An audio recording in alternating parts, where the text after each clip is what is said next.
अस्सलाम वालेकुम, welcome to this software academy. आज हम अपने ट्यूटोरियल नंबर 3 में एस्पेनाइसिस का सिमुलेशन इन्वायरमेंट हम कम्प्लीटली डिस्कस करेंगे और देखेंगे कि जो मोस्ट कॉमन यूनिट ऑपरेशंस हैं like pump, compressor, heater, cooler, flash separator कि इन तमाम यूनिट ऑपरेशंस को हम कैसे सिमुलेशन इन्वायरमेंट में डिफाइन कर सकते हैं। तो आइए स्टार्ट करते हैं। जैसे कि पिछले ट्यूटोरियल में प्रॉपर्टीज इन्वायरमेंट को डिस्कस करते हुए मैंने आपको बताया था कि जब हम एस्पेनाइसिस में काम शुरू करते हैं तो सबसे पहले हमें कुछ बेसिस डिफाइन करनी होती हैं जो कि बेसिकली प्रॉपर्टीज इन्वायरमेंट के अंदर आती हैं और उनको डिफाइन किए बगैर हम सिमुलेशन इन्वायरमेंट में नहीं जा सकते। तो अभी हम प्रॉपर्टीज इन्वायरमेंट में हैं, तो सबसे पहले अपनी जो बेसिस हैं वो हम डिफाइन कर लेते हैं ताकि हम सिमुलेशन इन्वायरमेंट में स्विच कर सकें और अपने यूनिट ऑपरेशंस को सिमुलेशन इन्वायरमेंट के अंदर डिफाइन कर सकें। सबसे पहले कंपोनेंट लिस्ट है जो हमें ऐड करनी है, तो ये मैं कंपोनेंट्स ऐड कर रहा हूँ। वाटर मैंने ऐड कर लिया, फिर मजीद कुछ कंपोनेंट्स मैंने ऐड कर लिए क्योंकि बेसिकली लिक्विड और गैसेस दोनों कंपोनेंट्स में ऐड कर लेता हूँ क्योंकि मैंने कंप्रेसर को भी सिमुलेट करना है इसी लिस्ट में से और फिर पंप को भी, और इसी वजह से मैंने वाटर भी ले लिया है और कुछ गैशियस कंपोनेंट्स भी मैं ऐड कर लेता हूँ अपनी लिस्ट में।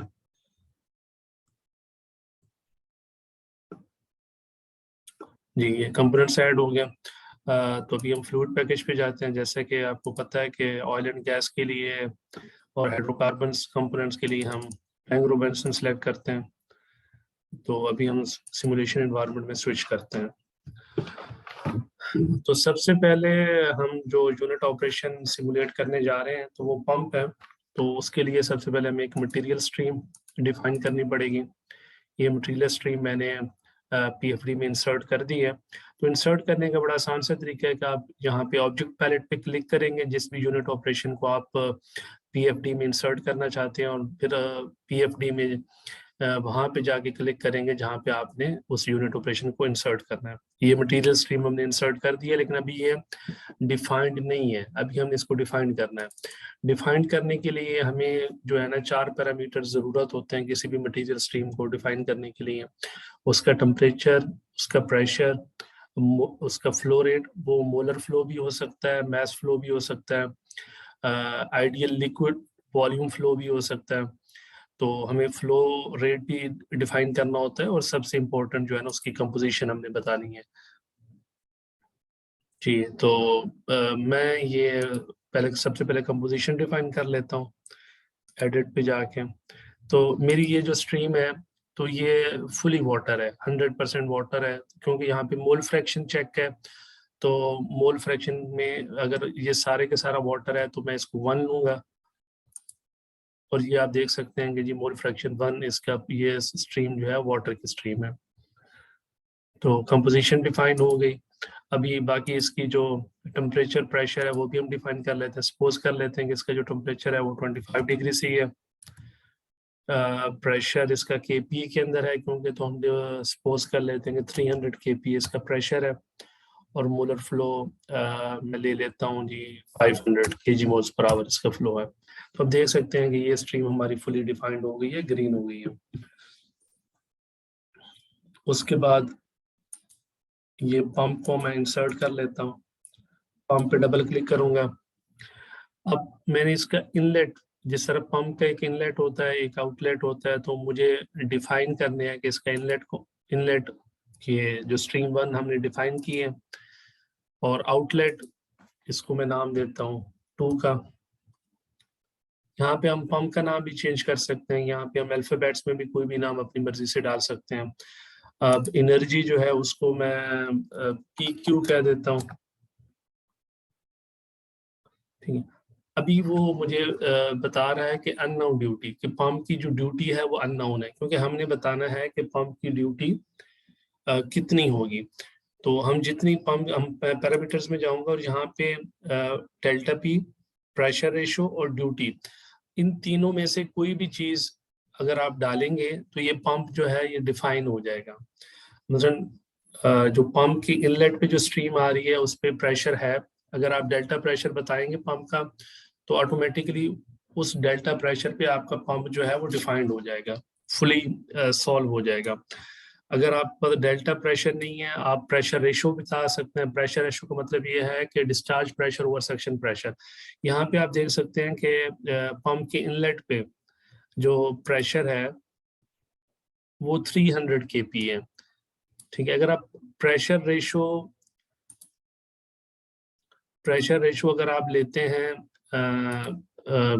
2 ले लेते हैं तो इसका मतलब क्या है कि वो आपका जो डिस्चार्ज पे प्रेशर है वो, देखिए आपका पंप फुली डिफाइन हो गया, आपने प्रेशर रेशो दी और आपका पंप फुली डिफाइन हो गया। आप यहाँ पे देख सकते हैं कि 600 kP है क्योंकि आपने प्रेशर रेशो 2 दी थी।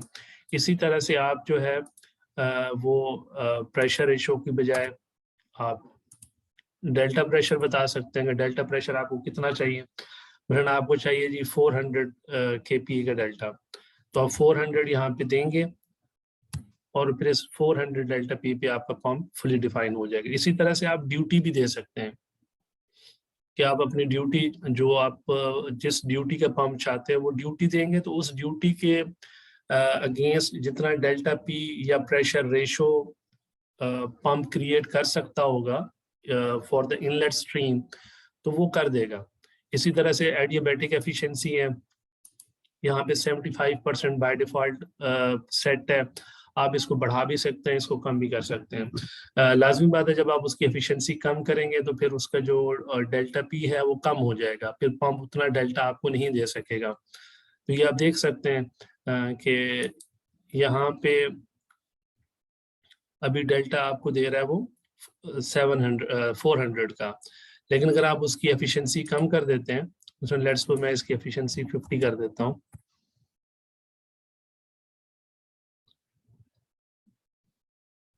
जी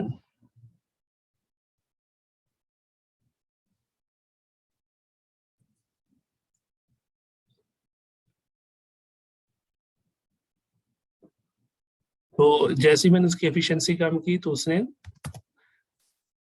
आप देखेंगे ड्यूटी बढ़ाता जा रहा है, क्योंकि ये हमने डेल्टा प्रेशर तो खुद हमने उसको फिक्स कर दिया है कि जी डेल्टा प्रेशर तो आपने 400 kPa रखना है, तो वो डेल्टा प्रेशर को नहीं चेंज कर रहा है क्योंकि ये हमने उसको इनपुट दी है। तो वो एफिशिएंसी कम करने से ड्यूटी बढ़ाता जा रहा है पंप की, पंप का लोड बढ़ता जा रहा है। अगर हम, अब आप देखिएगा कि यहाँ पे ड्यूटी 3.97 है, अगर इसको मैं 50% कर देता हूँ एफिशिएंसी को तो ये ड्यूटी कम होकर 1.98 होगी। तो इस तरह से आप अपने पीएफडी के अंदर कोई भी पंप जो है वो डिफाइन कर सकते हैं। ये तो आपका आपको समझ आ गई होगी कि आपने कैसे जो है ना किसी पंप को डिफाइन करना है। इसी तरह से अभी हम कंप्रेसर को देखते हैं कि कंप्रेसर को डिफाइन करने के लिए आप क्या कर सकते हैं। तो सबसे पहले हमें एक मटेरियल स्ट्रीम लेनी पड़ेगी। अब क्योंकि कंप्रेसर का केस है तो डेफिनेटली ये जो स्ट्रीम है ये गैस होगी, तो इसकी कंडीशंस यानी टेम्परेचर, प्रेशर और फ्लो रेट वगैरह हम दे देते हैं। लेट्स सपोज के टेम्परेचर मैं कह देता हूँ कि ये 10 डिग्री सी है, प्रेशर मैं कह देता हूँ कि जी ये 102 kP है, और मोलर फ्लो जी 45 kg मोल्स पर आवर ले लेते हैं। अब कंपोजिशन पे आ जाते हैं क्योंकि हमें कंपोजिशन भी इसकी डिफाइन करनी है। वाटर हम नहीं ले सकते क्योंकि बेसिकली ये कंप्रेसर है तो गैशियस स्ट्रीम होगी, तो हम इथेन से स्टार्ट कर लेते हैं। अपनी मर्जी की कोई भी कंपोजिशन, ये मोल फ्रैक्शंस चेक है तो हम इसको मोल फ्रैक्शंस के अंदर देंगे। मैस फ्रैक्शन का भी हमारे पास ऑप्शंस हैं और बाकी भी हैं, आप देख सकते हैं। फर्ज करें कि मैं ले लेता हूँ कि इथेन मेरे पास 15% है, 15% जो है वो मिक्स गैस के अंदर हमारे पास इथेन है। क्योंकि मैं मोल फ्रैक्शन में लिख रहा हूँ तो मुझे 0.15 डालना पड़ेगा। इसी तरह से मैं सपोज कर लेता हूँ कि प्रोपेन 20% है तो ये 0.20 हो जाएगी। आइसोब्यूटेन में 60% कह देता हूँ तो ये 0.60 हो जाएगा, और बाकी जो 5% है वो एन ब्यूटेन हो गया तो 0.05 ये हो जाएगा। और आप देख सकते हैं ये 1 हो गया और ये हमारी स्ट्रीम फुली डिफाइंड हो गई। अब हम यहाँ से कंप्रेसर सिलेक्ट कर लेते हैं। ये कंप्रेसर का सिंबल है, ये मैंने कंप्रेसर को पीएफडी में ले आया। अब इसके कनेक्शंस हम दे देते हैं, ये 3, इसको मैं 4 कह देता हूँ। कंप्रेसर की एनर्जी स्ट्रीम को मैं क्यू का नाम दे देता हूँ। इसके पैरामीटर्स इसी जिस तरह से पंप के केस में हम या तो डिस्चार्ज प्रेशर बताते थे, डेल्टा प्रेशर बताते थे, या प्रेशर रेशो बताते थे, या पंप की ड्यूटी बताते थे, तो वो बाकी उसके हिसाब से कंडीशंस को डिफाइन कर देता था, और हमारा जो कंप्रेसर था वो पंप जो था वो फुली डिफाइंड हो जाता था। तो यहाँ पे भी वैसे ही है, या तो आप डेल्टा प्रेशर बताएं, या प्रेशर रेशो बता दें, या ड्यूटी बता दें। आप एक चीज देंगे और बाकी वो चीजें उसी हिसाब से खुद ही डिफाइन कर देगा। नीचे मैसेज भी दे रहा होता है कि जी ड्यूटी अनडिफाइंड है। अच्छा, एक वर्कशीट में जाके भी, आप ऊपर देख रहे हैं वर्कशीट, यहाँ पे भी जाके आप जो है ना इसको डिफाइन कर सकते हैं। मतलब यहाँ पे ये जो ब्लू कलर है इसमें आप खुद इनपुट दे सकते हैं। जो ब्लैक में नजर आ रहा होता है ये बेसिकली वो होता है कि जो सिस्टम खुद जनरेट करता है on the basis of your input. तो हमारे पास इनलेट पे प्रेशर 102 है, तो मैं लेट्स सपोज के दे देता हूँ कि जी डिस्चार्ज पे मुझे प्रेशर चाहिए 345 जी। तो मेरे डिस्चार्ज प्रेशर इनपुट पे उसने बाकी चीजें, क्योंकि उसने डिस्चार्ज प्रेशर 345 ही रखना है, और बाकी चीजें अकॉर्डिंगली उसने सॉल्व कर दी हैं उसके डिस्चार्ज प्रेशर के अगेंस्ट। तो ये मेरा कंप्रेसर भी आप देख सकते हैं कि फुली सॉल्व हो गया।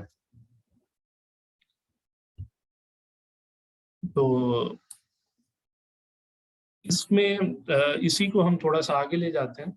इसी पे हम जो है ना हीटर या कूलर भी लगा सकते हैं। जिस तरह प्रोसेस में होता है कि प्रोसेस में तो जो तमाम प्रोसेस इक्विपमेंट्स होते हैं वो इंटरकनेक्टेड होते हैं। तो चलिए यहाँ से हम क्या करते हैं कि यहाँ पे अब ये जो 4 नंबर स्ट्रीम है हमारे पास, इसका टेम्परेचर 57 है, जो प्रेशर है इसका वो 345 है, मोलर फ्लो इसका 45 है। तो यहाँ पे हम एक कूलर लगा के क्योंकि इसका टेम्परेचर काफ़ी ज़्यादा है, तो इसका टेम्परेचर हम थोड़ा सा रिड्यूस करते हैं। और आप यहाँ पे देख सकते हैं कि वेपर फेज फ्रैक्शन ये फुली वेपर फॉर्म में है, फुली वेपर फॉर्म में 1 आ रही है इसकी वेपर फेज फ्रैक्शन। यहाँ पे हम एक कूलर लगाते हैं और इसका टेम्परेचर थोड़ा सा रिड्यूस करते हैं। यहाँ पे ये हमारे पास कूलर है, यहाँ पे हमने ये कूलर लगा दिया। तो ये इनलेट 4 नंबर, इसको हम 5 का नाम दे देते हैं आउटलेट को, और एनर्जी हम इसको जो है ना अब क्यू कह दें। पैरामीटर्स में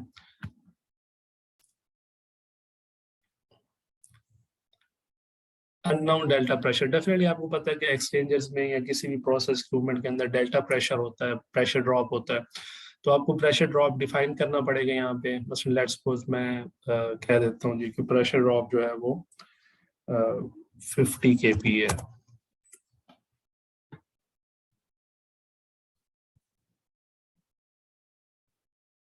जी, मैंने प्रेशर ड्रॉप डिफाइन किया और उसके बाद उसने बाकी सारी चीज़ें खुद कैलकुलेट कर दी। अभी आप देख सकते हैं कि टेम्परेचर जो है 57 से 13 यानी कि 13.5 तक आ गया। अगर मैं ये चाहूँ कि मैं अपनी मर्जी पे के किसी टेम्परेचर पे उसको लेके आना चाहूँ, तो फिर ये डेल्टा पी मैं यहाँ पे नहीं दूंगा। मैं वर्कशीट में जाता हूँ और यहाँ पे मैं जी दे देता हूँ कि जी मुझे तो जो है ना 5 डिग्री सी टेम्परेचर चाहिए। जी, वो एरर क्रिएट कर रहा है कि pressure in stream 5 is not found at the required condition. Okay,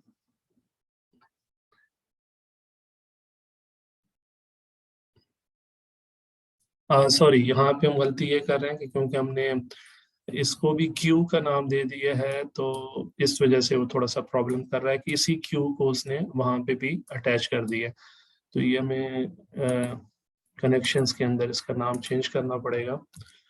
ये हो जाएगा हमारा कूलर सी क्यू, इसको हम नाम दे देते हैं जी। अभी आप देख सकते हैं कि ये जो है ना, ये क्यू कंप्रेसर की एनर्जी और ये एनर्जी जो है ना, दोनों डिफरेंट हो गई है। पहले वो दोनों इकट्ठे हो गए थे। तो डेल्टा प्रेशर हम 50 kPa इसको दे देते हैं। तो अभी हम देख सकते हैं वर्कशीट पे कि 5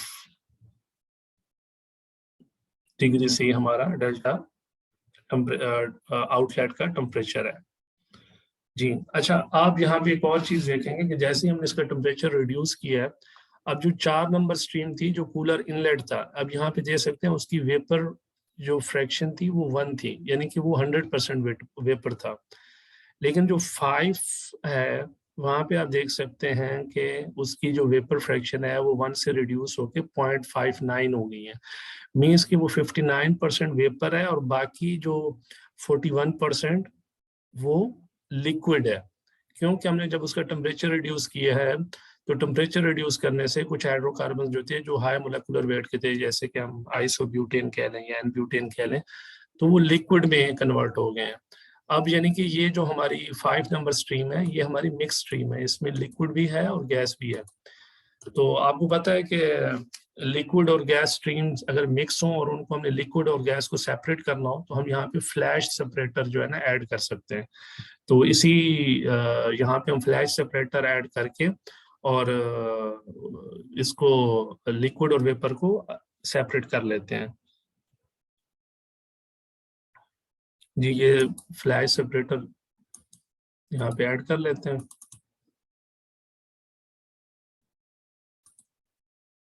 ये 5 नंबर स्ट्रीम, ये एनर्जी ये ऑप्शनल है, तो हम यहाँ पे ये नहीं देते। वेपर ओवरहेड को मैं वी कह देता हूँ, बॉटम को मैं एल कह देता हूँ।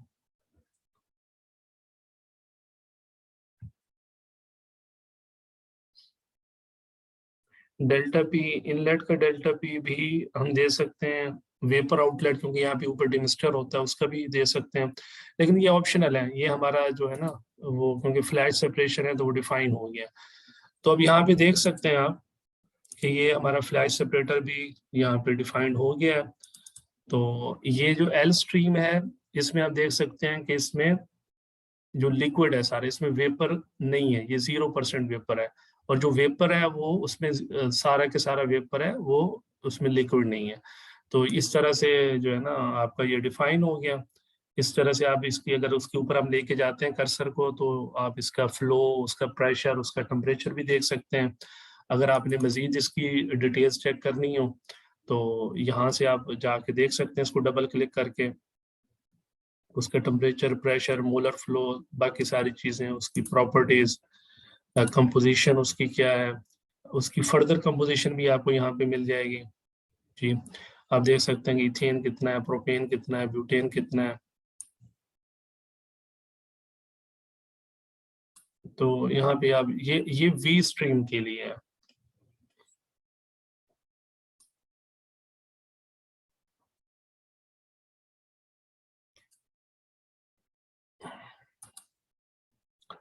तो ये आपने फ्लैश सेपरेटर भी देख लिया कि हम कैसे जो है ना फ्लैश सेपरेटर ऐड कर सकते हैं। ये स्क्रॉल बार्स आप देख रहे हैं, एक हॉरिजॉन्टल स्क्रॉल बार है, एक वर्टिकल स्क्रॉल बार है। तो अपनी पीएफडी में आप जिस जिस साइड पे स्क्रॉल इसको करते जाएंगे तो ये आपको आगे पीएफडी आपकी एक्सटेंड होती जाएगी, इसी तरह से वर्टिकली भी और हॉरिजॉन्टली भी। जैसे कि आप देख रहे हैं, ये आप इसको हॉरिजॉन्टल स्क्रॉल बार को मैं क्लिक कर रहा हूँ और पीएफडी मेरी जो है वो एक्सपेंड होती जा रही है। तो अभी हम जो है वो पंप, कंप्रेसर और फ्लैश सेपरेटर देख चुके हैं और हम कूलर भी इंसर्ट कर चुके हैं। अभी एक और यूनिट ऑपरेशन एक्सपेंडर। ये कंप्रेसर का बेसिकली अपोजिट होता है। जैसे कि कंप्रेसर क्या करता है कि वो कंप्रेस करता है, कि वो गैसेस को कंप्रेस करता है। कंप्रेस करने से क्या होता है कि उनका वॉल्यूम रिड्यूस होता है और प्रेशर इंक्रीज होता है।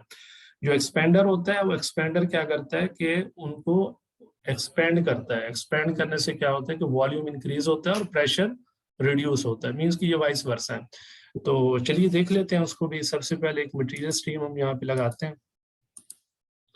मटेरियल स्ट्रीम लगा के पहले इसको डिफाइन कर लेते हैं।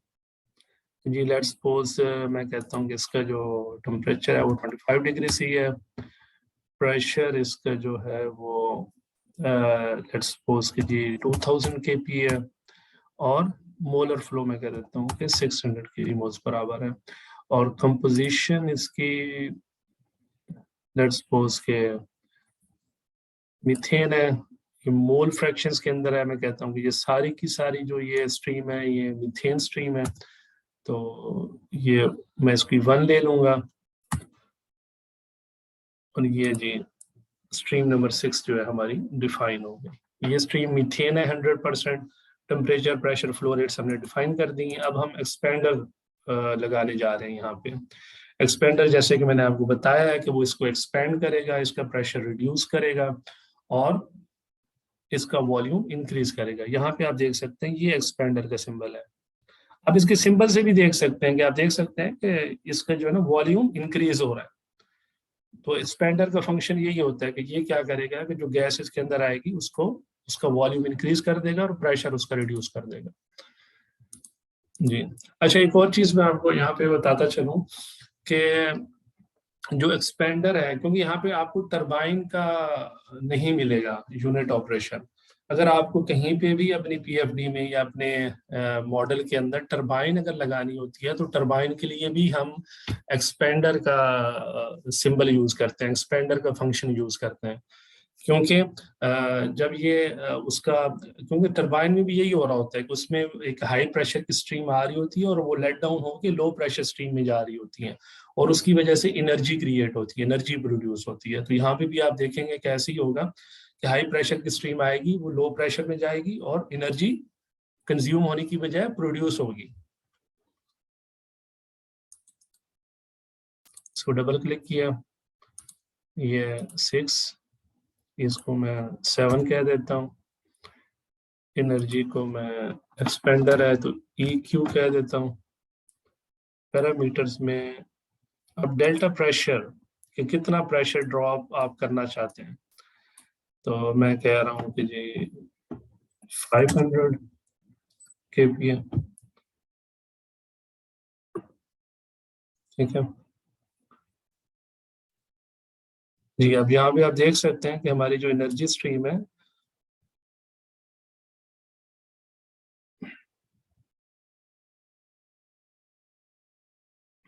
ये EQ, ये हमारी high pressure stream I 2000 kPa पे, ये लेट डाउन होके 1500 kPa पे आ गई, ठीक है।